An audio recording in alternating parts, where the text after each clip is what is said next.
वो गांव ने एक सामूहिक फैसला लिया था भाई जो ई टेंडर और राइट टू रिकॉल वाला है भाई, इसके मद्देनजर जैसे किसान आंदोलन में फैसला लिया था भाई गांव में किसी भी पार्टी के नेता को नहीं घुसने देंगे, सार्वजनिक जगह किसी को कोई प्रोग्राम नहीं करने देंगे।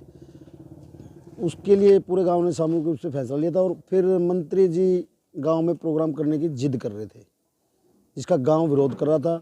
वो ज़बरदस्ती गांव में फोर्स लेके घुसना चाहते थे। गांव ने सार्वजनिक जगह पे प्रोग्राम नहीं करने दिया उनको। वो किसी अपने वर्कर के यहाँ खेत में प्रोग्राम था, वहीं खाना खा के वहाँ से चले गए। तो काले झंडे दिखाए गए? हाँ, काले झंडे दिखाए गए उसके विरोध में, जो ये ई टेंडर वाला कानून लेके आई सरकार, उसके खिलाफ। काले झंडे कहाँ दिखाए गए?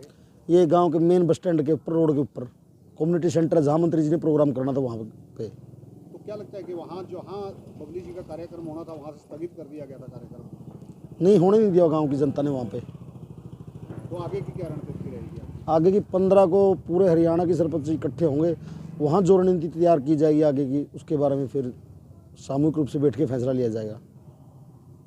देखिए, मैं तो ये कहता हूँ कि भी अगर गांव में किसी व्यक्ति का चाहे थोड़ा भी विरोध हो तो उस विषय पर जिद नहीं करनी चाहिए, समझा के तो बात की जा सके। ये मेरा पोता सरपंच है, मैंने भी इसको कहा था कि भाई आपने अगर इस तरह का कोई स्टेप तुमने लोगों ने उठाना था तो हमारे से कंसल्ट कर लेते।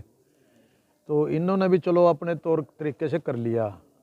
जब मुझे पता लगा तो फिर मैंने इससे भी बात की, मैं भाई आप इसको, इनका 15 तारीख का कोई सरपंचों का सम्मेलन है, इनका भी अपना प्रोग्राम है, इनने भी गांव के लोग इकट्ठे रखे होंगे, तो 13 को तुम छोड़ दो, 15 का इनका प्रोग्राम हो लेगा, 16 को आप गांव में कर लेना, कोई किसी ने ऑब्जेक्शन नहीं।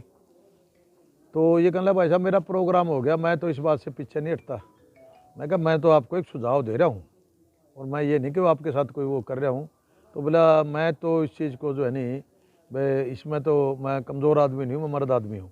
मैं कभी यहाँ कोई मर्द का पैमाना नहीं मैं अपन लग रहा हूँ, मैं तो आपको एक सुझाव दे रहा हूँ बड़ा होने के नाते। मैंने पहले भी किसान यूनियन में भी आपका समझौता कराया हुआ है और मैं अब भी चाहता हूँ कि बात ना बिगड़े। तो मैं कहा भाई जब तेरी इतनी जिद है तो भाई तू कर ले, भाई मैं तो क्या कह सकता हूँ। तो इनने फिर सरपंच ने और गांव के लोगों ने इकट्ठे होकर वो इकट्ठे कर लिए। तो गांव के लोगों ने सामूहिक रूप से फैसला ले लिया कि भाई यहाँ जो कम्युनिटी सेंटर है यहाँ हम उसका प्रोग्राम नहीं होने देंगे, ना किसी थाई में होने देंगे ना इसमें होने देंगे, जो भी कॉमन प्लेस है।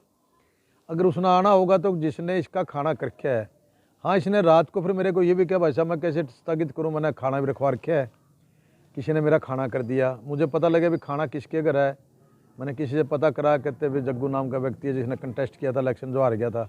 मैं कहा कोई बात नहीं भाई, चलो उसका आदमी है कर लेगा। आदमी तो सारे थे, हम सारे लोग इसके सपोर्टर थे, इलेक्शन में तगड़े सपोर्टर थे, कोई छोटे मोटे सपोर्टर नहीं थे।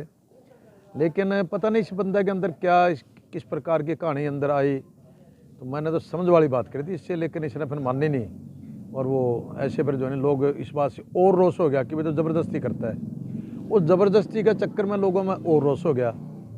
ई टेंडरिंग का काम है सरपंचों का, उसके खिलाफ प्रोटेस्ट कर रहे हैं। उनको करने दो, उनकी मांग है, वो अपनी मांग रखेंगे, मांग नहीं माननी जाएगी तो प्रोटेस्ट करने का भी राइट है। फिर हो सकता है कई बार सरकार के मन में आ जाए हाँ भाई मांग तो जायज़ इनकी मान लेनी चाहिए, लेकिन तरीका तो स्टेप बाय स्टेप उठेगा नहीं। लेकिन एकदम उसके अंदर आना, अगर आप कहते मैं तो भाई साहब उसका खाने का न्योता देना रहा हूँ, मैं कहा भाई खाने का न्योता कोई बात नहीं, तेरा सिर माथा लोग है जो जाएंगे खाना भी पे जाएंगे, बट खाना के न्योते के लिए कोई ज़बरदस्ती थोड़े किया करें। वो तो 2 दिन पाछे भी दिया जा सके है। 23 तारीख का खाना है, 16 मेरे 23 में तो एक हफ्ता का फ़र्क है, 16 को भी दिया जा सका है। एक तरफ तो खाना का न्योता देना और एक तरफ धक्का करना हो, फिर प्यार थोड़ा रह गया। खाना का न्योता तो प्यार में दिया करें। तो मैंने इसको सारी बातें समझाई, बट इसके नहीं बात में आई। फिर अधिकारियों से भी बात हुई, अधिकारियों के भी टेलीफोन आए, मैंने उनको भी ये कहा भाई थोड़ा सा जिद कर ली, इन लोगों ने जिद नहीं करनी चाहिए थी, और जिद की वजह से सारा काम खराब हो जाता है। तो एक आदमी को 2 आदमी को तो समझा जा सकता है, जब गांव के इतने लोग बाहर निकल गए हों।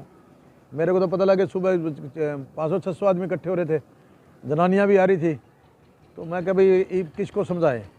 तो मैं तो बल्कि इस बात के मैंने रोकता रहा किसी और प्रकार की घटना ना घटे, इसलिए मैं वहाँ आईजी साहब के भी टेलीफोन आया था कि भी इसको संभालो, देखो अच्छा नहीं है। मैं गया उनका कहने के बावजूद, लेकिन वो फिर हमने कहा चलो हम गलत तो नहीं होने देंगे, बाकी डेमोक्रेटिक वे से अगर कोई प्रोटेस्ट करागा या कोई अपोज करागा तो करता रहे भाई, और क्या कर सकते हैं। तो ये था मैटर इसका।